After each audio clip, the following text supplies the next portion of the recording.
Commander Julia Martinez was guilty of medical negligence, patient endangerment, and falsifying records to cover her mistakes. The Navy investigated thoroughly, found overwhelming evidence, charged her appropriately, convicted her fairly, and sentenced her to exactly what she deserved. The system worked, which was almost shocking in its rarity. It started 2 years earlier, at Naval Medical Center Portsmouth, when Martinez's 17-year career of cutting corners finally caught up with her. She'd always been the nurse who did things the fast way instead of the right way, skipped double checks that seemed unnecessary, documented care she hadn't quite completed, took shortcuts that saved time but violated protocols. For 17 years, she'd gotten away with it, partly because she was competent enough that her shortcuts rarely caused problems, partly because she was charming enough that colleagues overlooked her lapses, and partly because military nursing was understaffed and overworked, which made efficiency seem more important than perfect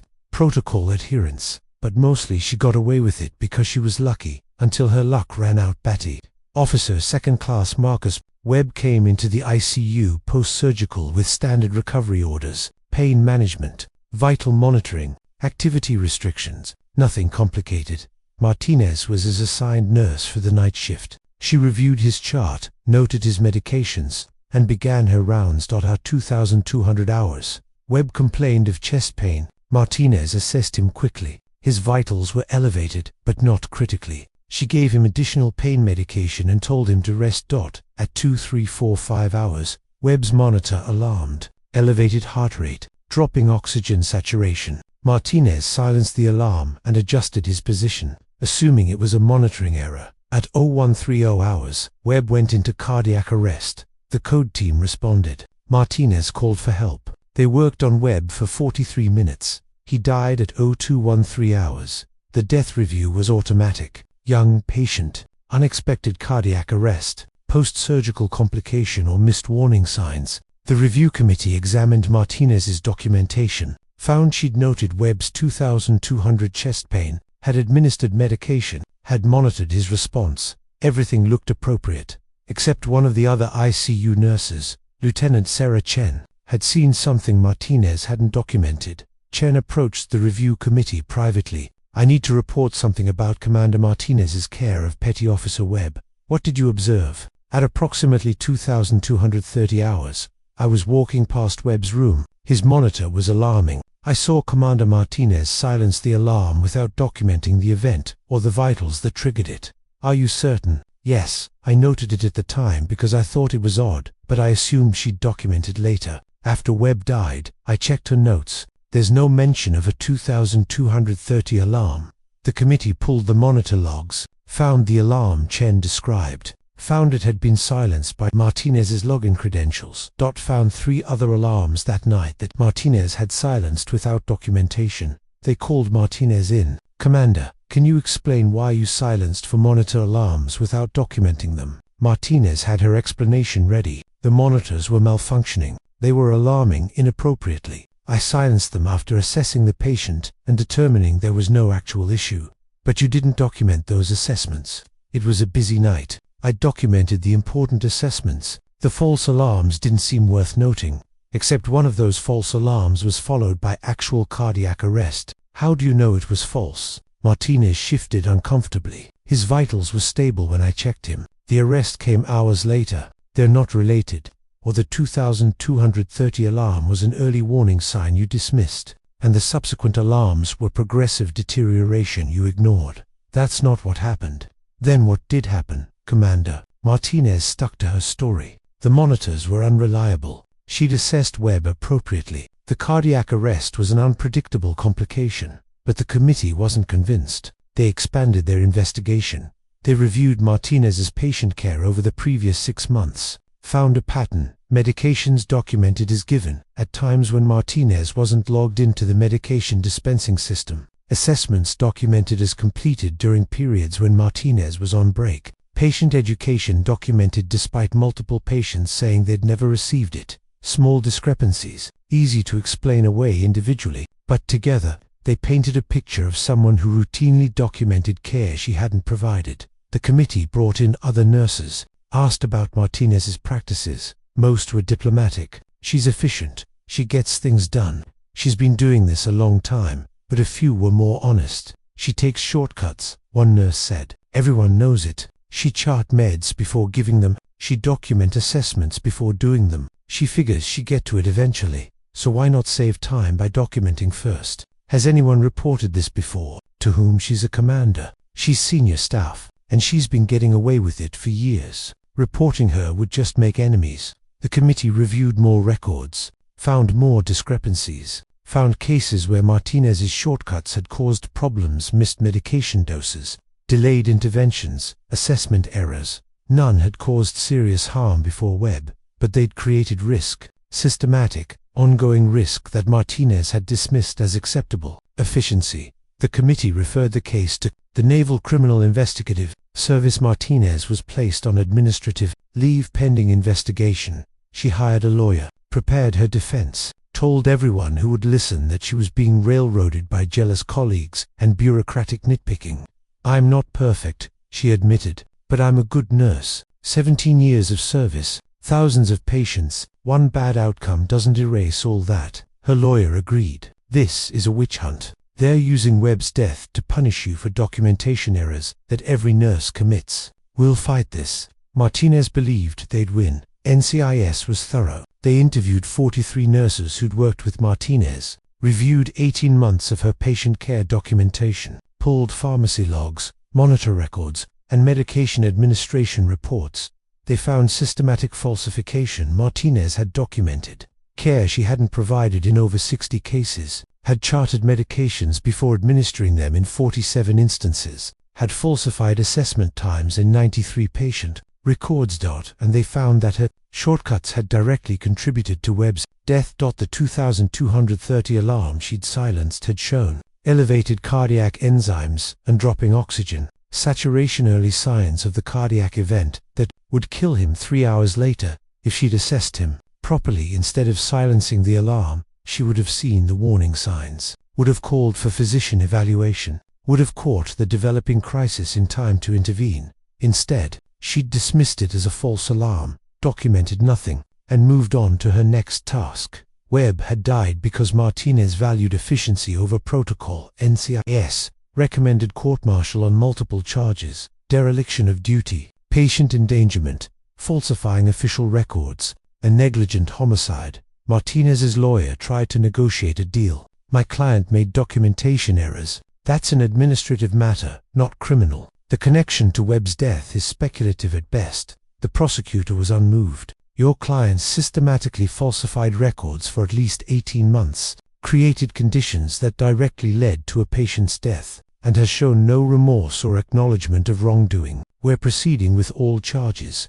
Martinez finally began to understand she might actually lose. The evidence was overwhelming. NCIS presented Martinez's falsified documentation, showed the pattern of shortcuts, demonstrated how her efficiency-first approach had created systematic risk. They presented expert testimony showing that Webb's 2,230 alarm indicated cardiac compromise. That proper assessment would have revealed the developing crisis. That early intervention would likely have prevented his death. They showed that Martinez had silenced that alarm without assessment, without documentation, without care.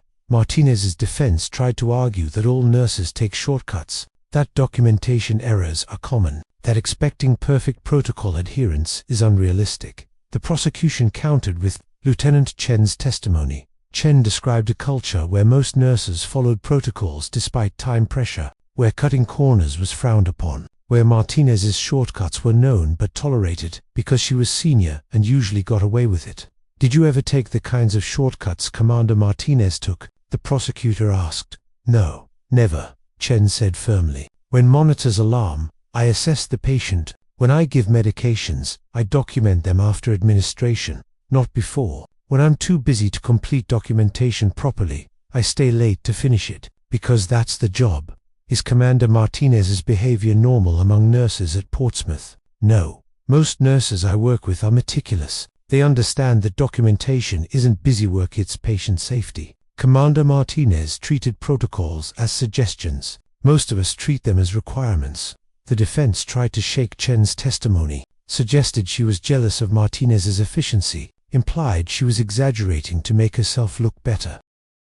Chen didn't budge. "I'm not jealous. I'm appalled. Petty Officer Webb died because Commander Martinez couldn't be bothered to properly assess an alarming patient. That's not efficiency. That's negligence."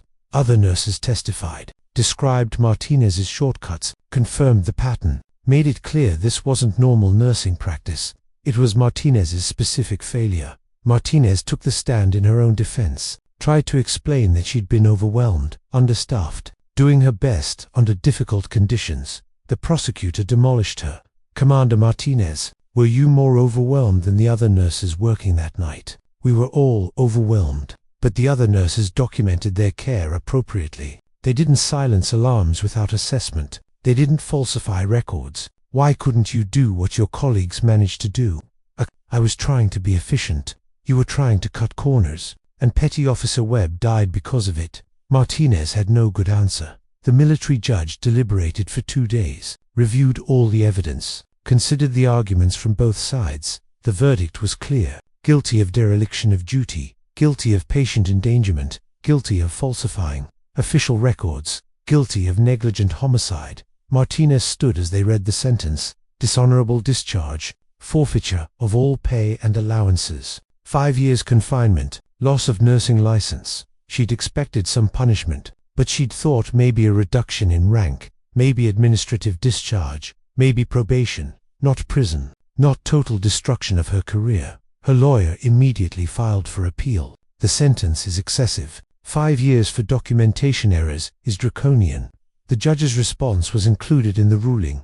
Commander Martinez didn't just commit documentation errors. She systematically violated protocols, endangered patients, and caused a preventable death. She then showed no remorse, took no responsibility, and attempted to blame others for her failures. The sentence reflects the seriousness of her crimes and the need to maintain standards. In military medicine, the appeal was denied. Martinez was sent to the Naval Consolidated Brig to begin her sentence. The Naval Consolidated Brig in Miramar was where Martinez learned what accountability felt like. She worked in the prison laundry, shared a cell with another disgraced military professional, attended mandatory counseling where she was expected to discuss her criminal thinking patterns. At first, she maintained her innocence, told anyone who would listen that she'd been railroaded, that documentation errors weren't crimes, that Webb's death wasn't her fault. The other inmates weren't sympathetic. Most were there for serious offenses: assault, theft, desertion. They had little patience for someone who'd killed a patient through negligence and refused to own it. "You know what your problem is?" her cellmate asked one night. "You think you're different from us. You think you're a victim. We all did bad things and got caught. You did a bad thing and got caught. Only difference is you still don't think you did anything wrong. I made mistakes. I didn't commit murder. You killed someone through negligence. That's literally what you were convicted of, and until you accept that, you're wasting everyone's time." Martinez went to mandatory counseling. The therapist was blunt. "Commander Martinez, you've been here 2 years. In that time, you've shown no insight into your behavior, no empathy for the patient who died, and no understanding of why cutting corners in medical care is dangerous." "Why is that?" "Because I don't believe I deserved 5 years in prison for documentation errors." "You weren't convicted of documentation errors. You were convicted of systematic falsification that led to a patient's preventable death." The therapist leaned forward. "Let me ask you something. If you were that patient's family member, would you think 5 years was appropriate?" Martinez was quiet. "If your son or daughter died because a nurse couldn't be bothered to properly assess alarm symptoms, would you think that nurse deserved 5 years? Or would you think they deserved more?" Martinez thought about Webb's mother, who'd testified at the trial, who'd described her son's plans to become a physician assistant, who'd asked the court to hold Martinez accountable. "I didn't mean for him to die," Martinez said quietly. "But he did die, because you prioritized your efficiency over his safety, because you'd gotten away with shortcuts for so long that you stopped thinking they mattered." The therapist paused. "The question isn't whether you meant for it to happen. The question is whether you're willing to accept that it did happen and that it was your fault." For the first time in 2 years, Martinez felt something crack. Maybe she had been wrong. Maybe her shortcuts had mattered. Maybe Webb's death had been preventable. Maybe she deserved to be here. Martinez started participating in counseling honestly. stopped defending her shortcuts, started examining the patterns that had led to Webb's death. I thought I was being efficient, she told the group therapy session. I'd been doing it for years, documenting before completing care, silencing alarms that seemed false, skipping steps that seemed unnecessary, and nothing bad ever happened. So I thought I was good at my job. What changed? Another inmate asked. Webb died, and instead of accepting that my shortcuts had caught up with me, I blamed everyone else. The monitors, the system, the nurses who reported me, the investigators who were out to get me. Martinez paused. But the truth is, I killed a patient because I was too lazy to properly assess him. That's not efficiency. That's negligence. The therapist nodded. What do you understand now that you didn't understand at trial? That protocols exist for a reason. That cutting corners creates risk, even when nothing goes wrong 99 times. That the 100th time, someone dies. Martinez looked at her hands. And that I was a bad nurse for years. I just didn't know it, because I got lucky. Do you still think your sentence was unfair? Martinez thought about that. I think 5 years is a long time, but I think Webb's family deserved justice. And I think the Navy needed to send a message that negligence has consequences. So no, I don't think it's unfair anymore. It was the first time she'd accepted responsibility without qualifiers. Martinez was granted early release after serving 4.5 years with good behavior. She walked out of Miramar with a dishonorable discharge, no nursing license, and a federal conviction for negligent homicide. She couldn't work in healthcare, couldn't use her 17 years of experience, had to rebuild from nothing at age 40-9. She found work as a medical equipment sales representative. It paid a fraction of what nursing had paid, but it kept her connected to healthcare while acknowledging she'd forfeited her right to practice. She attended support groups for professionals who'd lost their licenses, talked about accountability, about living with having caused a death,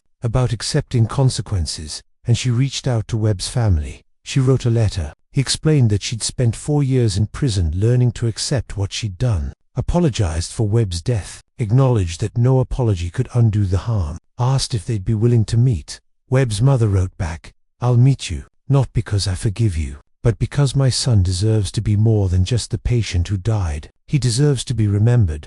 They met at a coffee shop in Virginia Beach. Webb's mother, Margaret, brought photos of her son, showed Martinez the man she'd killed through her negligence. "This is Marcus at his high school graduation. This is him at boot camp. This is him with his fiancée a month before he died." Margaret spread the photos across the table. "You never knew him. To you, he was just a patient, an alarm to silence, a chart to complete." "I'm sorry," Martinez said. "I know that's not enough, but I am genuinely sorry. Why did you do it? Why did you silence those alarms?" Martinez took a breath. "Because I'd been taking shortcuts for years and nothing bad had happened. I thought I was efficient. I thought protocols were bureaucratic obstacles. I thought I knew better." She looked at the photos. "I was wrong, and your son paid the price for my arrogance." Margaret was quiet for a long time. "Did they give you enough time?" 5 years. "I think so, yes. It forced me to face what I'd done, to stop making excuses, to accept that I killed someone through my own negligence."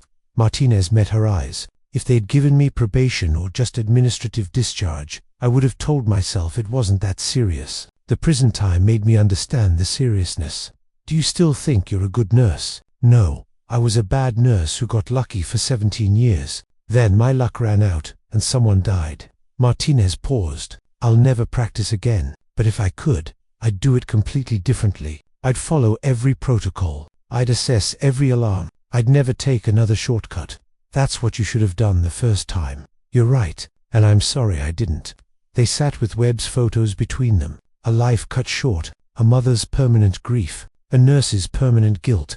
"Thank you for meeting me," Margaret said, finally. "It doesn't fix anything. Marcus is still dead. You still killed him. But at least you're not lying about it anymore." It wasn't forgiveness, but it was acknowledgement, and it was more than Martinez deserved. Martinez was invited to speak at a nursing conference about professional accountability. The organizers knew her story, knew she'd been convicted, imprisoned, and permanently banned from nursing. "We want you to talk about the consequences of cutting corners," they explained. "Not to shame you, but to help other nurses understand that shortcuts have real costs." Martinez stood at the podium and looked at hundreds of nurses who still had the licenses she'd lost. "My name is Julia Martinez. 9 years ago, I was a commander with 17 years of nursing experience. I was confident, efficient, and convinced I was good at my job." She paused. "I was wrong about all of that." She described her shortcuts, the documentation she'd falsified, the alarms she'd silenced, the protocols she'd violated. "I told myself I was being efficient, that protocols were suggestions for less experienced nurses, that I had been doing it for years without problems, so clearly it was fine." Her voice was steady. Then Petty Officer Marcus Webb complained of chest pain. His monitor alarmed, showing early cardiac warning signs, and I silenced the alarm without assessing him because I assumed it was false. 3 hours later, he was dead. The room was silent. The Navy investigated thoroughly, found I'd been systematically falsifying documentation, charged me appropriately, convicted me fairly, sentenced me to 5 years in prison. Martinez looked at the audience, and I deserved every day of that sentence. Someone raised a hand. "Do you think the system treated you fairly?" "Absolutely. The system worked exactly as it should. Investigators found evidence. Prosecutors built a solid case. The judge evaluated the facts. I was guilty, and I was punished appropriately." Martinez paused. "The system didn't railroad me. It held me accountable. That's what it's supposed to do." "What about nurses who make honest mistakes?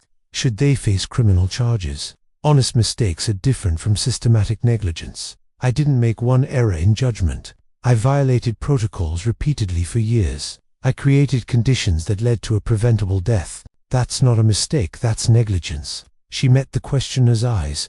"And yes, negligence that kills someone should have criminal consequences." Another nurse asked, "What do you want us to learn from your story?" "That shortcuts kill. That protocols exist for a reason. That efficiency is meaningless if it compromises safety." Martinez took a breath.